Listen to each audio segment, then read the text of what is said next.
сәлеметсіңдер ме балалар? Көңіл-күйлерің қалай? Көңіл-күйлерің жақсы болса, сабағымызды бастайық. Бүгін сабақта кім жоқ? Отыра қойыңдар, түгел болса бастайық. Ал балалар, сабағымызды бастамас бұрын бүгінгі сабағымызды ата-дәйек сөзімен, яғни тәртіп тәрбие бастауы, Бауыржан Момышұлы атамыздың тәрбиесіз берілген білім адамзаттың қас жауы дейді. Сол себептен барлығымыз тәрбие мен білімді ұштастыра отырайық. Бұл суретте бізде тері, өкпе, бауыр және де бүйрек бейнеленген. Бізде бұл бәрі бөліп шығарады, әркімнің өз қызметі бар. Қандай зиянды заттарды бөліп шығара алады бұл мүшелер? Мысалы, зәр шығатын және де тағы да басқа зиянды іштегі осы тамақ жегендегі сол жердегі зиянды заттарды бөліп шығарады. Өте жақсы, рахмет, және отыра қой. Яғни балалар, бұл барлық мүшелер бөліп шығару мүшелері екен, я? Ал бөліп шығару дегеніміз ағзадан соңғы өнімді шығуын айтамыз. Ал енді балалар, соған сәйкес бүгінгі тақырыбымыз Ал балалар, бүгінгі сабағымыздың мақсатын қой балалар. Бүгінгі сабақта қандай мақсатқа жетеміз деп ойлайсыңдар? Бүгінгі сабақта бүйректің құрылысын сипаттаймыз. Өте жақсы. Келесі Мұстафа айта қойшы, қандай мақсатқа жете аламыз бүгін? Бүгінгі сабақта бүйректің құрылысымен танысамыз. Өте жақсы. Дұрыс айтасыңдар балалар. Бүгінгі сабағымыздың мақсаты адамның зәр шығару жүйесі мүшелерінің құрылысы мен қызметін сипаттаймыз, бүйректің құрылымдық бөліктерімен танысамыз. Балалар, шығару жүйесіне зәр шығару жүйесі жатады. Балалар, зәр шығару жүйесіне зәр түзуші мүше бүйрек жатады, ал зәр шығару мүшелеріне зәр ағар, немесе несеп ағар деп атасақ болады, қуық, зәр шығару өзегі жатады екен. Енді балалар, сендерге бүгін бүйректің құрылысымен таныстырғым келіп отыр. Бүйрек ол бізде омыртқа жотасында орналасқан, омыртқа жотасының бел аумағында орналасқан үрме бұршақ тәрізді пішінді жұп мүше. Бүйректің екі қабаты болады. Сыртқы қыртысты қабаты және де ортаңғы ішкі ми қабаты. Бүйрек венасы және бүйрек артериясы бүйректе орналасқан. Одан бөлек бізде бүйрек артериясы бар, несеп ағар орналасқан мына жерде. Енді келесі нефрон. Нефрон деп отырғанымыз бүйректің функциялық бірлігі, яғни бүйрек жасушаларын деп атасақ болады. Бір бүйректе шамамен миллионнан астам нефрон болады. Бізде адамның зәр шығару мүшесінің құрылысы көрсетілген, я? Бүйрек, зәр ағар, қуық және зәр шығару түтікшесі. Енді осыған байланысты қазір біз топтық тапсырма орындаймыз. Тапсырмада жаңа ақпаратпен танысу мақсатында бірінші топ, екінші топқа жаңа ақпарат бөліседі, екінші топ, үшінші топқа, үшінші топ, бірінші топқа ақпарат бөліседі. Топта ақпаратты талқылайсыңдар, және де мен берген сілтеме арқылы зәр шығару мүшелерін белгілейміз. Тапсырманы бастайық. Ал балалар бірінші тапсырмаға дайын болсақ, бірінші топ өз ақпаратымен бөліседі. Адамның зәрі шамамен 95% судан тұрады, ал қалған бөлігі ағзадан шығарылатын артық тұздар мен заттардан тұрады. Қуық орта есеппен 400-600 мл зәрді ұстай алады, бірақ оның одан ертерек сезіну басталады. Өте жақсы. Келесі. Адамның бір бүйрегінде 1 миллионнан астам нефрон болады. Келесі.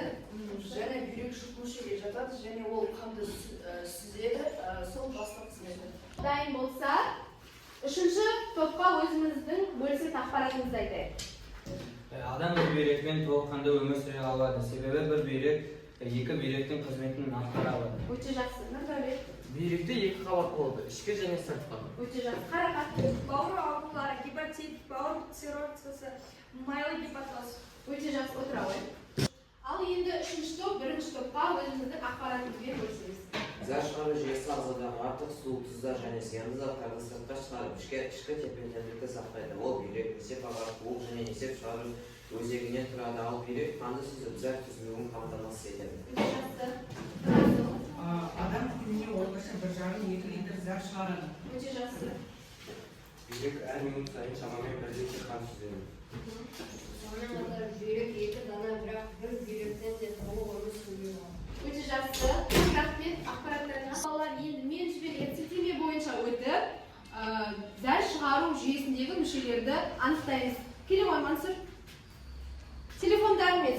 ашыңдар.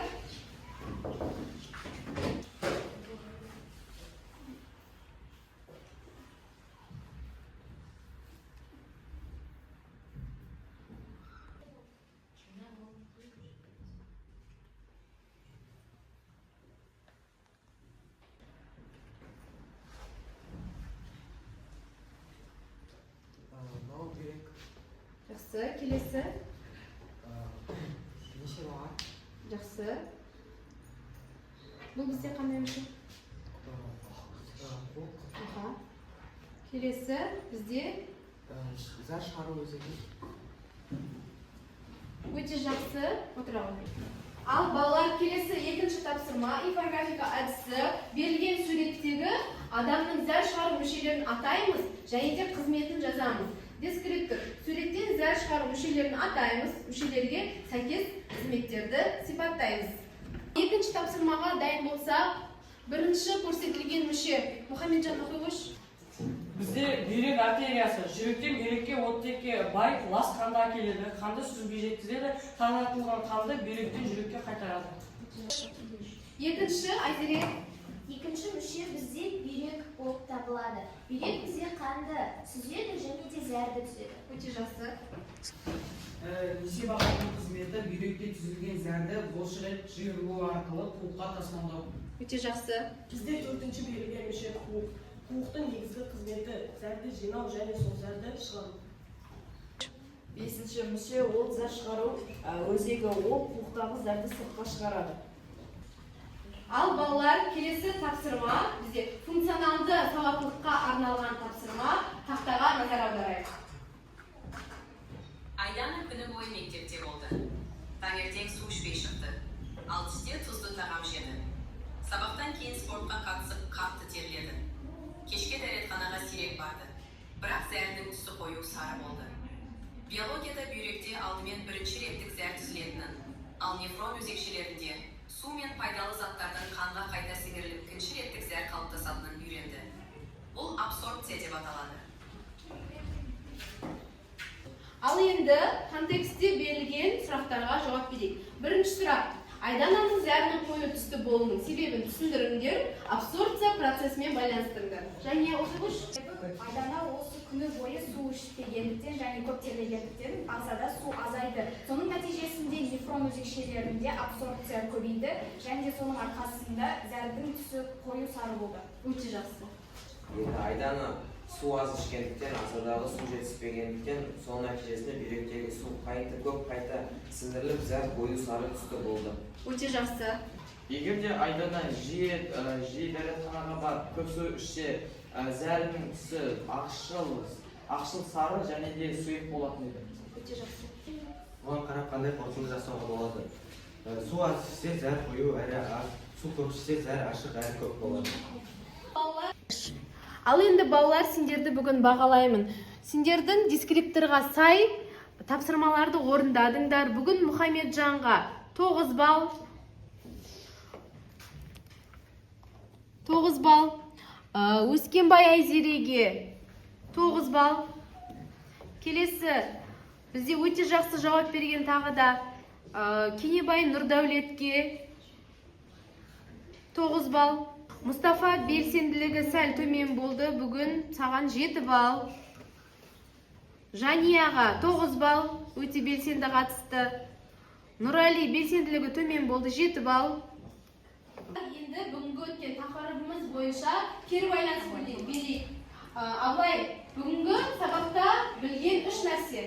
Бүгінгі сабақта мен білген 3 нәрсе ол біздің ағзамыздағы бүйрек, қуық, несеп ағза және тағы да басқа заттардың біздің өзінің барлық қызметтері бар және олар өзара байланысқанын білемін.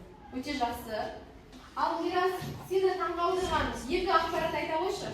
Мен таңғалдырған 2 ақпарат, мен бүгінгі сабақта бүйректің құрылысымен таңғалдым. Бүгінгі сабақта зәр шығару мүшелерімен таныстым. Өте жақсы. Ал қымбат, болашақта тереңірек қарастыратын қандай ақпарат қарастырғың келеді? Болашақта тереңірек Жақсы. Бүгінгі сабақта мақсатымызға жете алдық па? Бүгін бүйректің құрылысымен таныстық. зәр шығару мүшелерін сипаттайын. Алдық. Өте жақсы.